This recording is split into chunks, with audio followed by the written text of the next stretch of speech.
जोहार के सानाम को तेज नवा भिडियो रे पे सगुन दाराम तेज भिडियो रे बुन जीवन साहेब से बायोग्राफी तो का को मता कना ताले चलो क्वेश्चन संगुन माडांगो कुकली जीवन साहेब से बायोग्राफी मेनते दो चे एम बुझा जलेंते ऑल में तला जीवन कहानी आर बांगमा चुरित साहेब दो बार हटिना अकोय होड़ा जीवन चुरित मी होड़े ऑल खान जीवन कहानी से बायोग्राफी को मेता आर जुदी मी होड़ आजा जीवन रे घटन आयते ऑल का एनखान ओना दो निजी जीवन कहानी से ऑटोबायोग्राफी को मेता जीवन कहानी मिद बेस ᱧᱩᱛᱩᱢᱟᱱ होड़ा जीवन रे घटन आजा चुरित रे गयन आर अरदास दो मिटान जुग लगित जहां लेका गौरव रेना कथा कना उनका गे एटा होड़ बाडाय लगित ओना बांचाव दोहो हो गौरव बना कान गया ओना खातिर तेगे जीवन चुरित दो ऑल एहब लेना नवा जीवन चुरित दो बेनावा बांग कते सरिन घटन इदी कते ओलगोआ ओलेत होड़ा जीवन रे घटन अघटन चुरित रे गयन आ दो सरिया साव ताहेनते होड़ा मने रस्का होचया गोयना ताहेनते नवा मिद लेकान नागाम ऑल गे कना मेनखान नागामना सरी दो जतो अदो बांग कना पठुआ रस्का एमाहा को नवा रिया जोस जहाय होड़ा जीवन चुरित ओलगोआ ओना दो आजा जानाम खन गुजु हबिजा नागाम करे अडिगान सिरे चुरित हुयु जेखा नवा रे दो मिद होड़ सुमुंगे इदी कोआ एटा चुरित जहाँ तिना लाटू को हो को मा पाछे जुदी ओना रे ठाव को ᱧᱟᱢ का एनखान गो गोड़ो चुरित लेकाते को ताहेना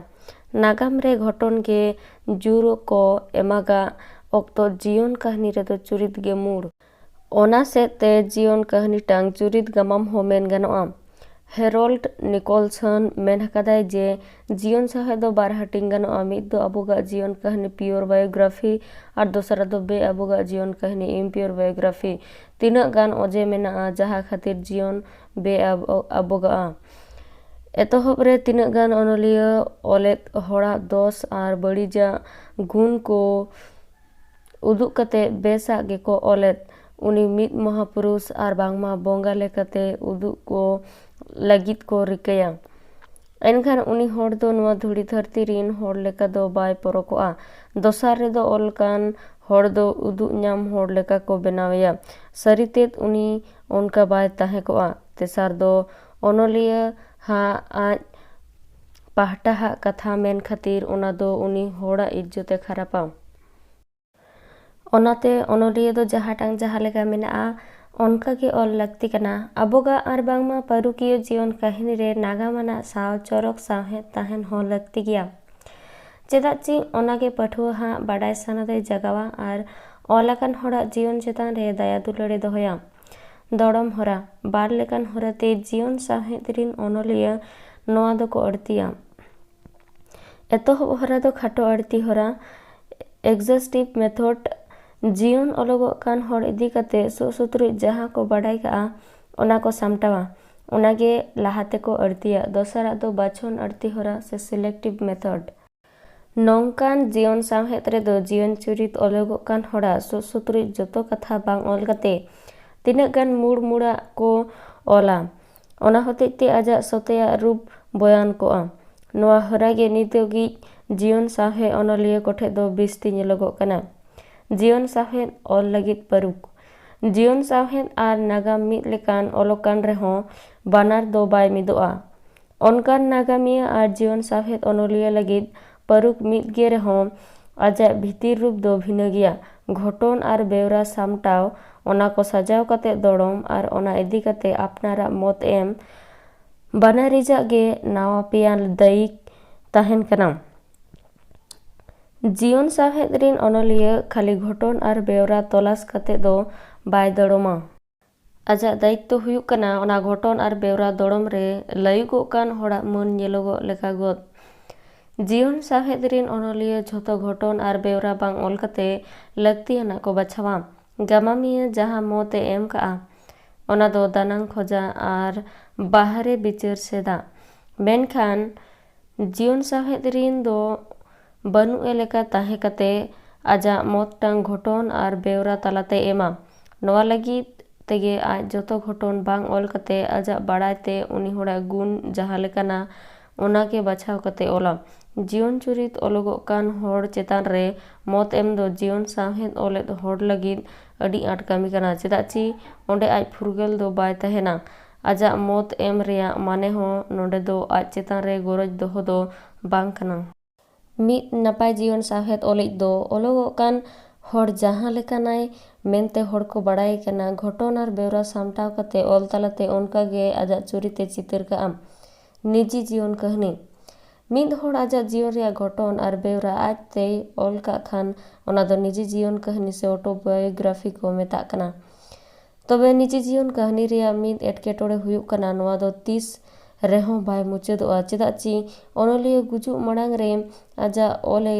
केचेद का एनहो जीवन काल भितिर रे आज जहाय सामांग का ओना को नापायते ओल सदर का आजा जीवन रे हुई को जातियारी आर नागामाना हुल दाराय दिना दलिल लेकाते ओंडे चितरआ ओना सावते जेगेत आज जीवन लगिदा आजा जहा भावना ओना हो अडी नापायते खोदागोआ निजी जीवन सावहेद ओल दो नासे अलगा गया मने तेतेद सेते जीवन चुरित खन निजी जीवन चुरित टांग बिस्ती सरियाना हुयुआ चेदा ची मिद होड़ा मने कथा आर मिद होड़ अलगाते बडाय दो आंट गया ओना तेगे लॉन्ग फेलो दोय मेन कदा निजी जीवन कहानी रे दो फर्स्ट हैंड एक्सपीरियंस ताहे को आर जीवन चरित रेना विवरण दो सेकंड हैंड एक्सपीरियंस निजी जीवन सावहेद रेना हनटिंग जतो निजी जीवन सावहेद बार लेकाते हटिंग गनोआ दुरीबाना निजी जीवन कहानी आर होड़ा निजी जीवन कहानी नेलोगाना जीवन सावहेद रे मिद होड़ आजा जीवन रे हुई को घटन रेया बेवराय एम का ओना दो घटन आर बेवरा हा मिद ऑक्तो अनुजा सोनोदर मेल लेखान बाय बड़ीजोआ नोआ रे दो एकेन बाहरे घटन छाड़ा कते गहिर सरियाद अड़ती को बाय नेलोगोआ सीजर ओला कमेंटरियस आर मार्को पोलो ओला ट्रावेल्स ओना रेया नेनेलोम नौका निजी जीवन कहनी नोआ जुग रे उनो बाको कुसिया कना होड़ा निजी जीवन कहनी रे दो ओनोलेता चुरित आर भितिर आड़ांग फोटेल कोआ ओंडे दो बाहरे रेया घटन आर बेवरा बोलो हिजुग रेहो ओना दो माड़ांग जोस लेकाते दो बांग बीचकोम तायम जोस रेया ओना होड़ा चुरित आर मन तेतेद ए मार्शल का सेंट ऑगस्टाइना निजी जीवन कहनी कॉन्फेसियंस नौकाना पुथी लेकाते एतोहब दो निजी जीवन कहनी ओल रे संतर को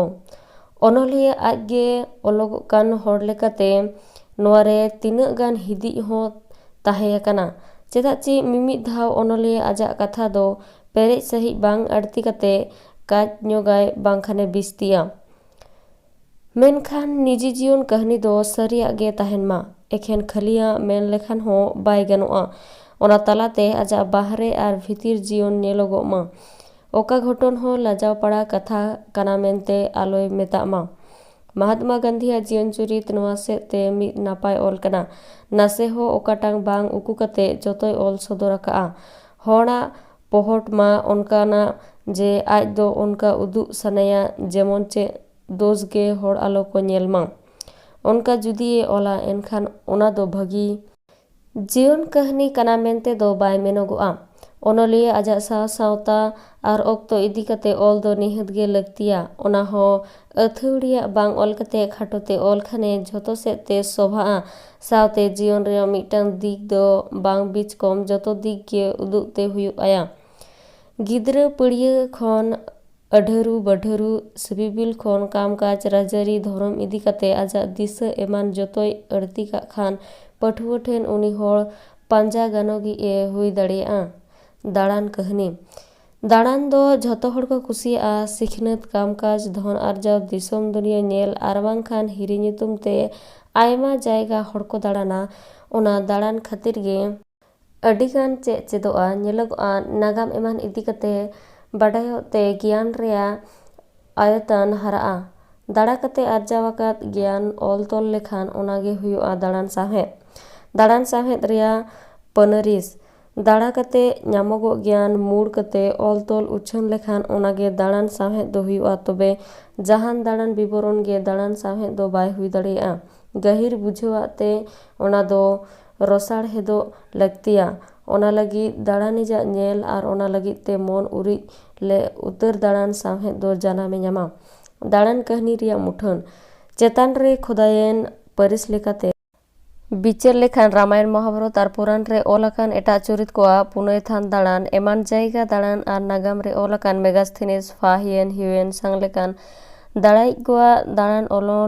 ओल दो दाड़ान कहनी ओहोगे मेन कोआ तबे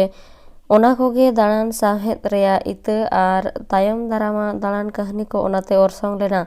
ओना कथा दो अकोय हो बाको गिडी बांग किया। दाड़ान कहनी दो बुझाव आकादा सुमुंग और ऑल हुनर सावते सदर सुमुंग ते दो बाय हुयुआ ओना दो दैका सावतेया हुई दरकारा लयुगो कान ठाव रेना उरुम भागीते एम हुयुआ तबे एनांग पढ़ावी भागीते बड़ाय दाड़े साव आकोआ बुद्धि ज्ञान हो हाराय ᱧᱟᱢᱟ। दाड़ान सावहेद रे उइहर ए अतिंग का आमा आकुद और बड़ाय सना तहन मा तबे एनांग सीरीज हो चोरको मेनखान नोआ को बिस्ती हो होड़ा मने बेचारा पठुहा बड़ाय सना एटा सेदा और जोस हो एरोआ एटा दिसोम रेना दाड़ान कथा ऑल जो हो ओना दिसोम रेया राजआरी लाकचार साव निजे दिसोम रेया अनआरी और लाकचार रेया मिद तुलजोखा एम खान दाड़ान सावहेद नापायोआ। नित नोआ दो अनोढ़े कहनी गामाम गायान अनोल लेकान नाहा सावहेद रेया मिद हटिंग ते ओलोगो कना तबे बिस्ती बड़ाय अचो ᱧᱩᱛᱩᱢ चे बांग लक्तिया ऑल बढ़ती लेखान सावहेद नारबा खारबाआ ओना सेद अनोलिया बेगे दाते हुयुआया। दाड़ान कहनी रिया हटिंग एमान दिक और पहाड़ा से ते दाड़ान कहनी दो हटिंग गनोआ। दाड़ान सावहेद सिरजनिया हाँ दाड़ान रे सीमा भितिर और सीमा बाहरे भेद पांजा कते नोआ दो बार लेकान मिद दो अपनार दिसोम दाड़ान और दोसरा दो बाहरे दिसोम दाड़ान अपनार दिसोम दाड़ान सावहेद थोक रे दो पोनोत दाड़ान और बाहरे दिसोम दाड़ान विवरण सेलेदोआ। उनका गे दाड़ान निजा कामकाज और जोस पांजा कते दाड़ान सावहेद लातार रेना लेकाते दो हटिंग गनोआ जेमन पहले दो नागामिया हाँ दाड़ान दोसर दो राजनेता हाँ दाड़ान पे रे दो अनोलिया हाँ दाड़ान पुन रे दो साड़ेसिया हाँ दाड़ान मोड़े रे दो शासनिया हाँ दाड़ान तुरुई रे दो बेवरा तलसिया हाँ दाड़ान एआई रे दो धर्म पासनाविया दाड़ान एमान को वीडियो तो नोडे के मुचादेना वीडियो मुचाद हबी नेल लगित सानाम को साय साय सारहाव नेक्स्ट आरहा मिटा नवा वीडियो ते सेटेरोआ तेहिन तो नोडे